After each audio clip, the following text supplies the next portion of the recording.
Welcome into Pressbox Live this Monday evening. I'm Stan the Fan Charles of Pressbox at PressBoxOnline.com.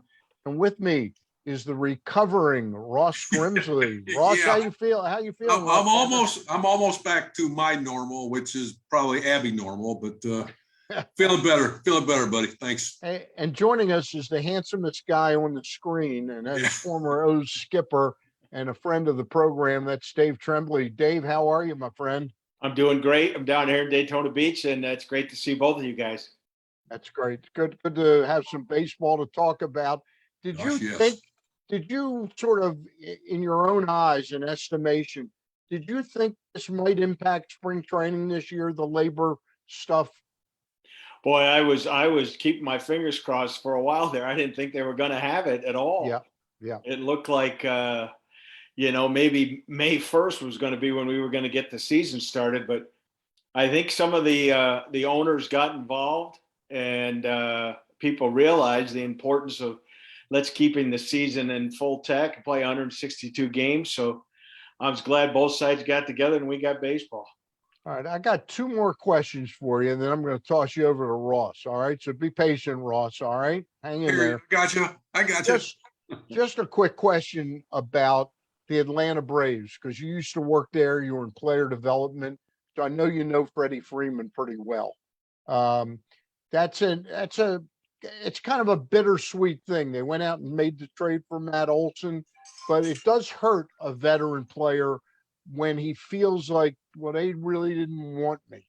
No matter what the economics of it are, there's a certain hurt, isn't there?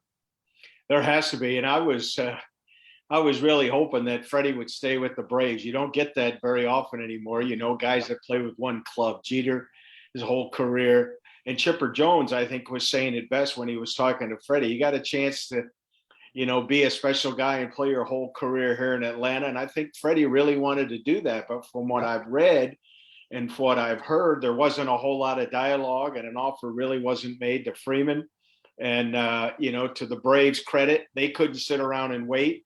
So Anthopoulos went out and got Olson, and it was a pretty foregone conclusion. Freeman liked Markakis. Markakis, when we got him from Baltimore, and I had talked to Nick. Nick wanted to come to Atlanta because that's where his parents were from, and he had some kids and play in front of his family and let the parents be with the grandchildren. Freeman's from Southern California. I think he wanted to go home. His dad is there. He's got family there, so it was probably a logical choice. I wanted to ask you another question, but I don't want to hog it up. I'm going to ask one, but then I'm going to go back to something. But with Freeman, it seems like a big difference because they're paying Olson just about what it would have cost for Freddie Freeman. But the difference is Olson is 27 and Freeman is 30. So it's really the analytics are dictating sort of who you're willing to go 6 years for, aren't they? I agree, and I think history has probably played a part in that as well. Other teams that have signed long-term contracts, it seems like at the end of those deals, especially the 10-year deals, they haven't worked. I mean, I think the Pujols thing was probably front and center. And I think Ross would probably agree. A lot of these contracts, players are getting paid for what they did, not for what they're going to do. And the analytics are involved, and they've got all these graphs and projections of what guys are going to do the last 2 or 3 years of their contracts. So I do think age enters into the reason why certain things work out the way they do. Ross, go ahead. I know you got a couple. Yeah, Dave, you're starting with a new team this year. I know that last year we talked, you were in Bristol in the Appalachian League, which was kind of a college developmental thing for the sophomore and junior players, if I'm not mistaken. Freshmen and sophomores. Right. So now you're going to State College Spikes, which is a major league draft. Can you explain that a little bit, the difference? Yeah. Both leagues are under the umbrella of the Major League Baseball development pipeline. The league that I was in last year was Major League Baseball, USA Baseball, and it was in the old Appalachian League. So all 10 teams that had been in that league got college, freshmen, and sophomores. And we tried to duplicate what rookie ball would be like. We played 54 games in 9 weeks. They played 6 days a week with 1 day off. But all of the players, they were not eligible for the draft. And so at the conclusion of the season, they went back to college because they had more college eligibility. This league is more of a step up. It's called the Major League Baseball Draft League. There are only 6 teams in the league, and a lot of them are the old New York Penn League affiliates. State College, Trenton, Williamsport, West Virginia, Mohawk Valley in Ohio. And all of the players are draft eligible. They've moved the draft back. It used to be the first week of June. The draft now is in July. So the Major League Baseball Draft League starts the 1st of June, and we play 40 games until the draft. Then there's the draft. So players in the league, they get drafted, and I believe they had over 40 some players that were drafted last year and signed out of the league. Those players, say you get drafted by the Orioles, you sign, you go down and play in the Gulf Coast League, or you go to Aberdeen to play in that league there. The other guys that don't get drafted or sign, they can stay and play another 40 games and still keep their college eligibility. Or the other guys that are coming would be released players from other organizations, almost like an independent league. Okay. So it would go until, I believe, September 5th. So it's kind of a hybrid league. The first half is for college players. The second half is for guys that have been released or have no more college eligibility. Right. Well, let me ask, who selects these players? How are they selected? I believe the players are selected through the Major League Baseball pipeline and Prep Baseball Report, which is run by scouting directors. Right. And the players are identified by scouting directors as potential draft eligible guys. They've met all the criteria as far as tools and ability. They probably have played in the Cape or other high-ranking summer college leagues. So I guess they go into some kind of system, and then they disperse them to all 6 teams. What is your roster size? Pitchers? 30. We're going to have it's 32, but we're going to start with 30, and I'm going to have, I think, 16 to 18 pitchers. And the guys will get 1 day off a week. There's sometimes we play 7 games in a row with a day off. There's other times where you might play 9 or 10 with a day off. So it's a little bit more like what professional baseball is, because these guys are supposed to be the blue chip players in the country that, for the most part, are on draft lists of Major League Baseball organizations. Did this league exist last year, or is this in response to the draft backing up? No, last year was the first year they had the league. Okay. And what the league has done, they've had a very good response. They have filled all 6 teams with guys that were either players or coached or managed in the major leagues. So it's funded by Major League Baseball entirely. USA Baseball is not affiliated with this. This is Major League Baseball's baby. And Carrick Jackson is the president of the league, who works for Major League Baseball. Morgan Sward and John DeAngelos, who were the 2 people that worked for Mr. Manfred out of the commissioner's office, which were responsible for, the retraction of the 42 clubs. This was kind of their brainchild. And I think they put together a really nice program to prepare guys and showcase them for scouts and farm directors before the July draft. And are these players, because you talked about how they could keep their eligibility if they're not signed, but are they compensated? The first half, they're not going to be compensated. Okay. And I'm not sure what's going to occur. I haven't been told about the second half of the season. There may be some guys who opt out of their college eligibility.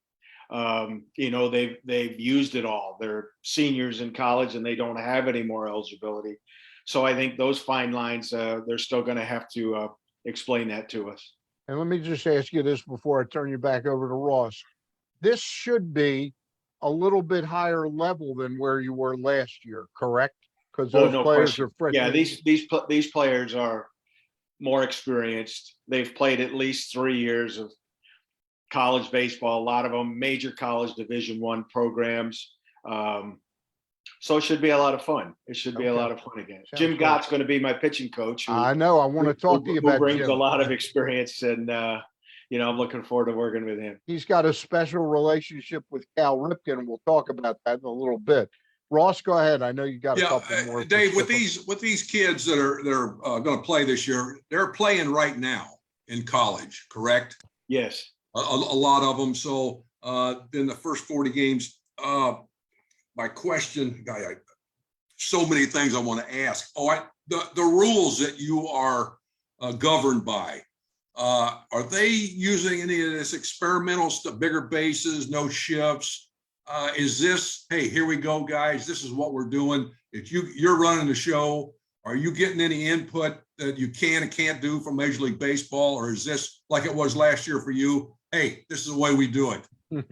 Ross, Yeah. I tell you what, my friend, I would not do it if it wasn't old-fashioned, old-school, fundamental baseball. I had to hear it again. I know that. We're not going to have cue cards, and we're not playing shifts. And what we're trying to do here, I know what we're going to do is give these guys a quick course in what professional baseball was, should be, and hopefully will be. Going down the road, and balance all the other things. But we'll be conservative in pitch counts, and Sure. we'll probably have a 6-man rotation instead of 5, and just like last year, cap guys at how many pitches they throw, and rotate the guys out of the bullpen and give guys ample rest. But no, we're going to go regular baseball, and there's no automatic robot umpires. There's no bigger bases.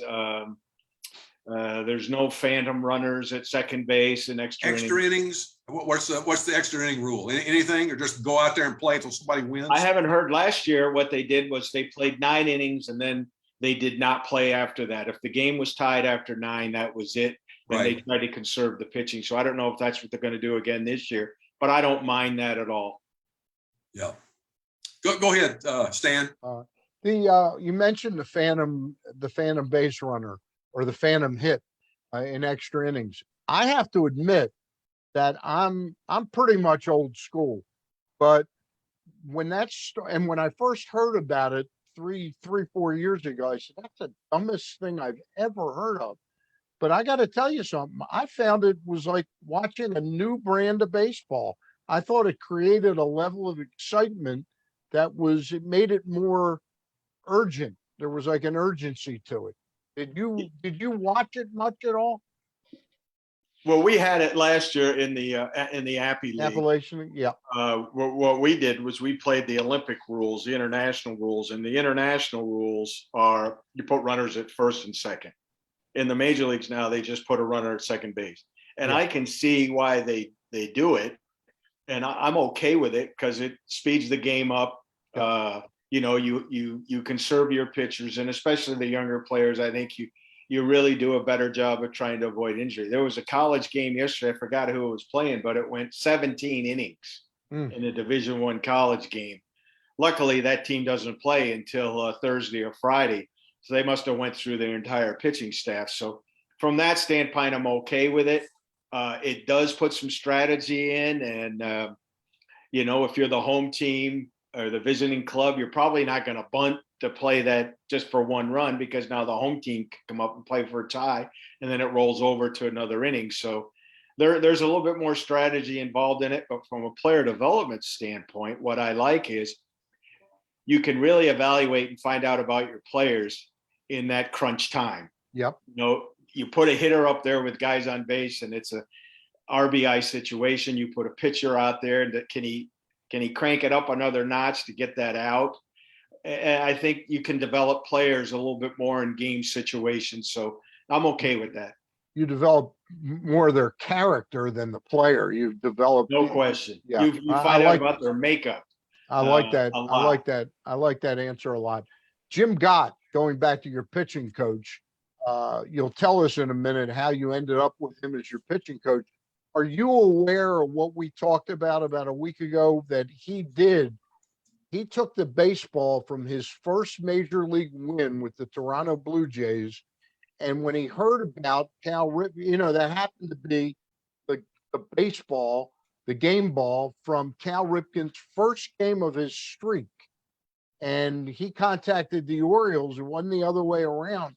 And he said, I've got something pretty unique and I'd like to give it to Cal.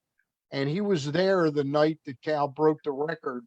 And he gave Cal that ball. And Cal was like, no, no, no, you keep it. And he said, no, I want you to have it.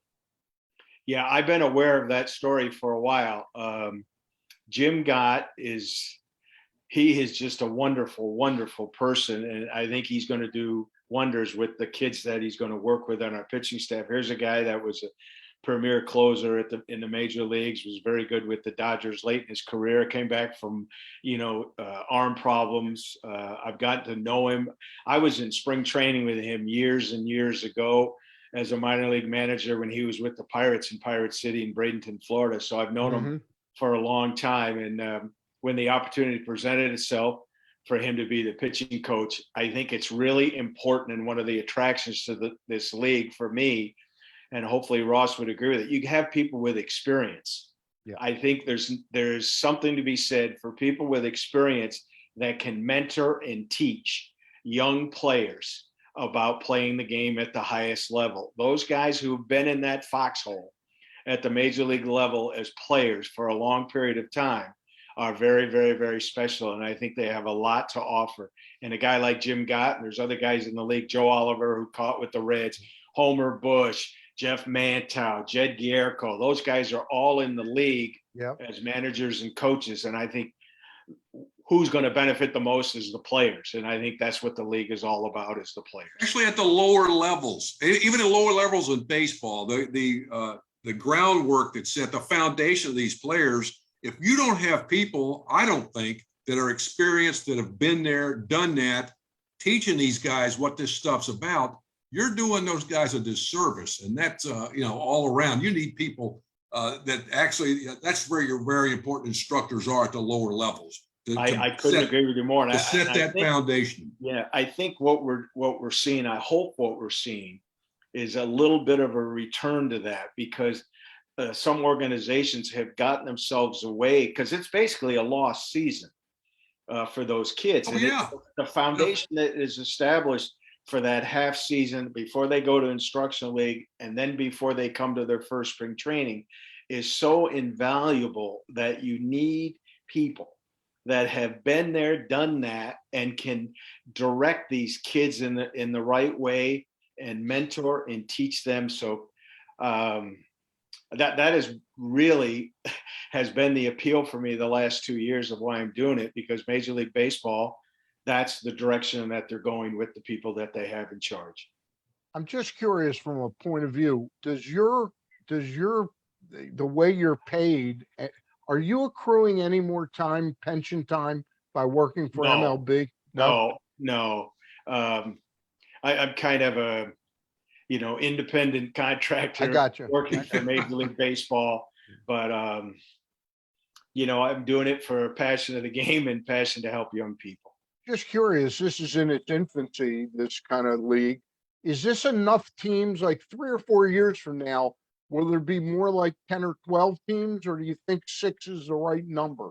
No, they told me in the off season, they were hoping to expand to 8 this year. Okay. And they didn't get it all done. And they're hoping to go to at least 8 next year and maybe 10, because I think one of the neat things, what this league and what last year's league has done, it's regenerated some interest in the youth of playing baseball. We're getting more and more kids playing baseball and having opportunities in the summer to be exposed to what professional baseball is. So I think the avenue to expand next year is definitely there. And I know Major League Baseball wants to do that.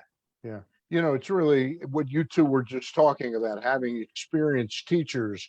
There's a lot young players can learn before that draft that will make them even more attractive once they're drafted. Oh, there's no question. Guys have to know what the routine and expectations are, how practices are held, how lineups are constructed, how pitchers are handled out of the bullpen and starters. I think there's just so many numerous nuances of the game from the amateur, collegiate, high school level that are so much different when you get to professional baseball. And I think the more information you can give these kids, the better. I wanted to spin to a different topic now. You ran a major league club. You were also probably a spring training, like the guy that was in charge for the Braves. Did you ever Correct. run their spring training? Oh, I ran their spring trainings all the time. Major league Yeah. field coordinator, minor league A field major league coordinator. field coordinator. Yeah. What are they going to miss this year? What do they have to be careful about because of the condensed spring training?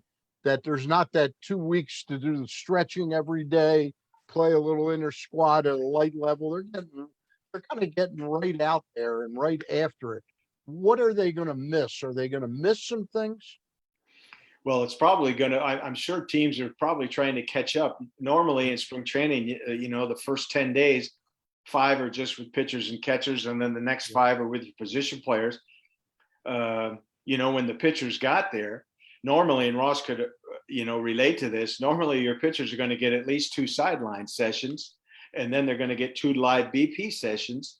And then when they start games, you're going to limit guys to 35 or 40 pitches and back guys off and kind of go from there. That had to be, guys were going to Sandlot, going to high school, thrown on the side. I think what you're seeing more and more is you're seeing guys all of a sudden, because you couldn't communicate with them and they were working out on their own, guys are coming up hurt.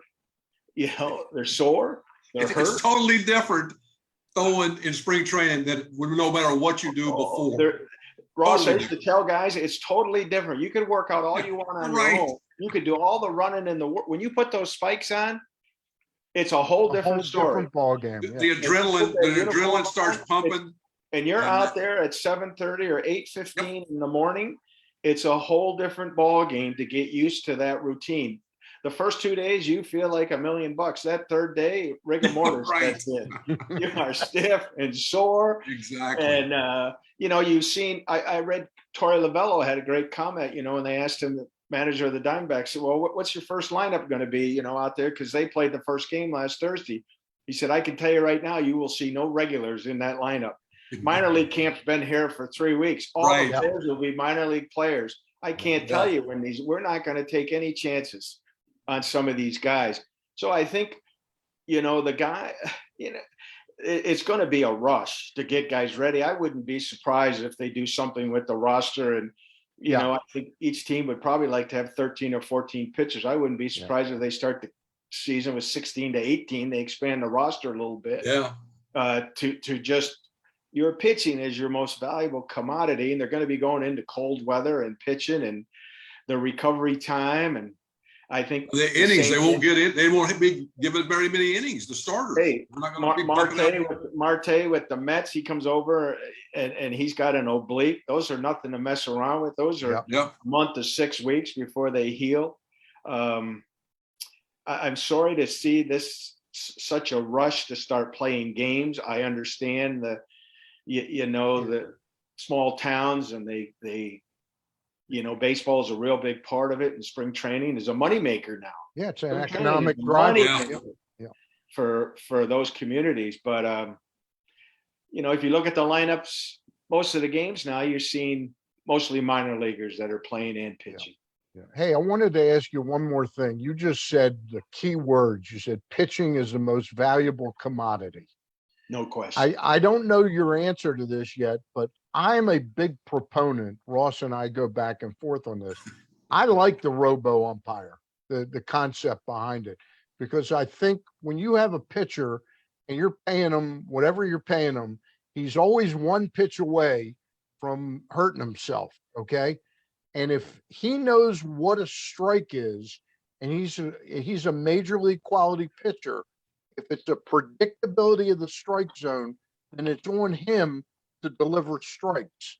But when he gets a bad call with 2 strikes that end an inning, and he's got to throw 10 or 11 more pitches because of that, I think it makes a lot of sense to me. Does it to Dave Trembley?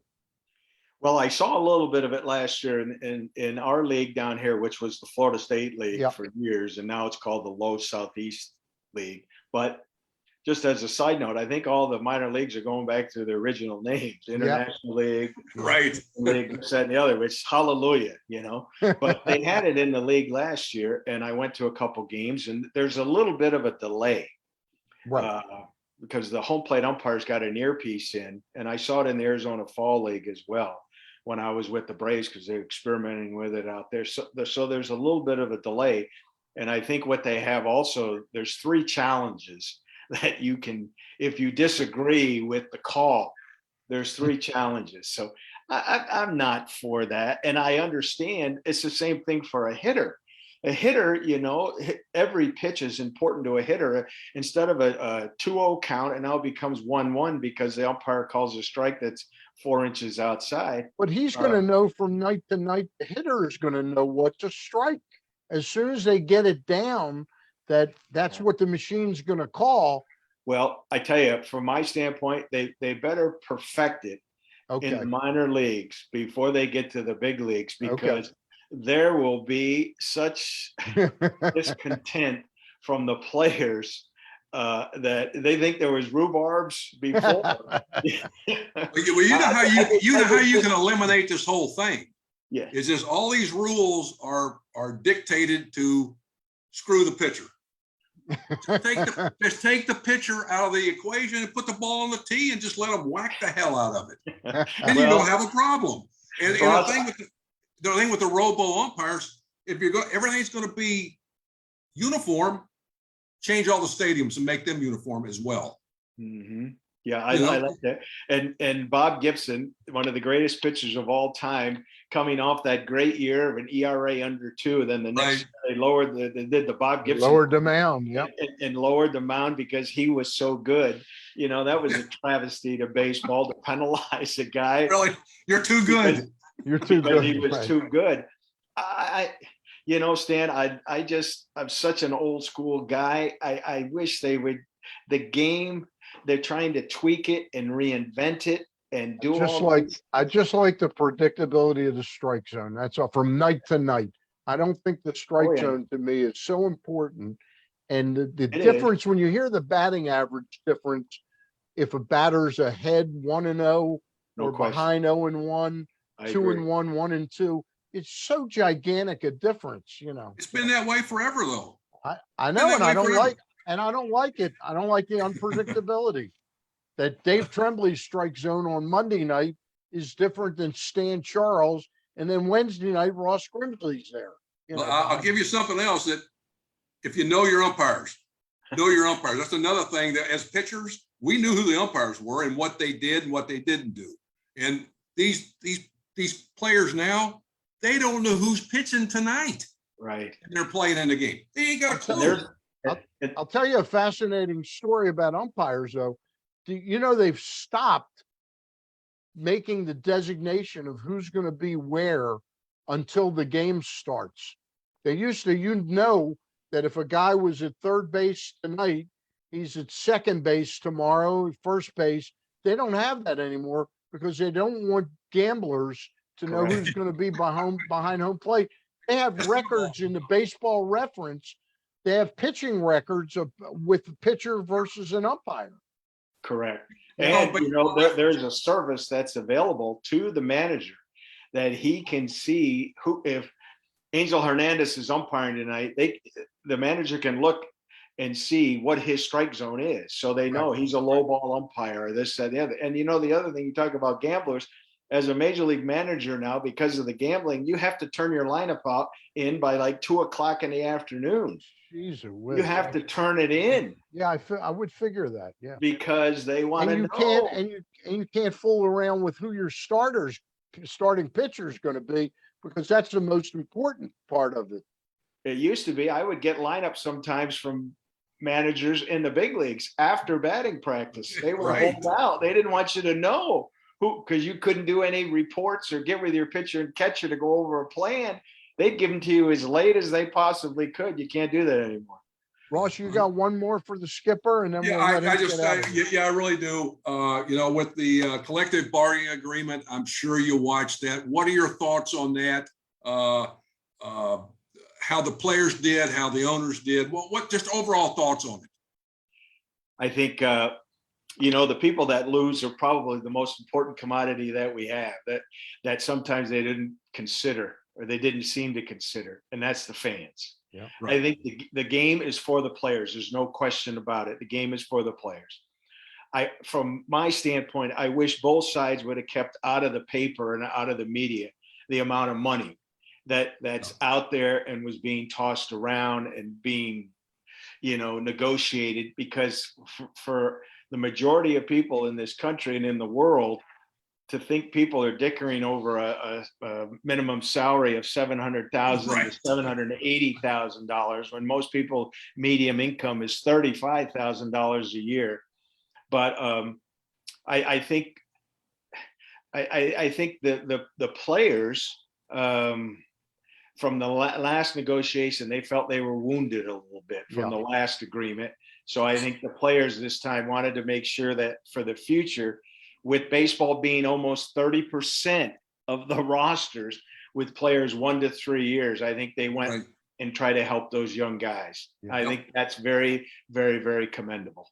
I do think it is very commendable, the Max Scherzers, the Andrew Millers, to stand up for younger players. I really do, because it shows they understand the history of their union. Dave, we really appreciate it. Dave Trembley is going to manage State College Spikes of the draft MLB Draft League this year. Starts June 1. We'll try and grab you during the summer, Skipper, okay? I always look forward to it. I appreciate you guys getting me on. Thank you. Thanks, Dave. Thank you. Thank you, guys. Thank you. There's Dave Trembley. Want to let you know that tonight's talk was brought to you by the Costas Inn. Everybody in Baltimore knows the Costas Inn is a great place to go eat crabs, crab soup, crab cakes. But Ross, you and I both know that the Costas Inn now does a great business of carry out, takeout. They during the pandemic, they improved their game a lot, and now they are known as one of the premier takeout places in all of Baltimore. The Costas Inn. Tell them Stan and Ross sent you. 410-477-1975.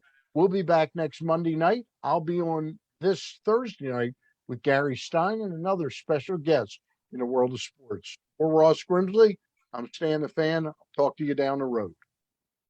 See ya.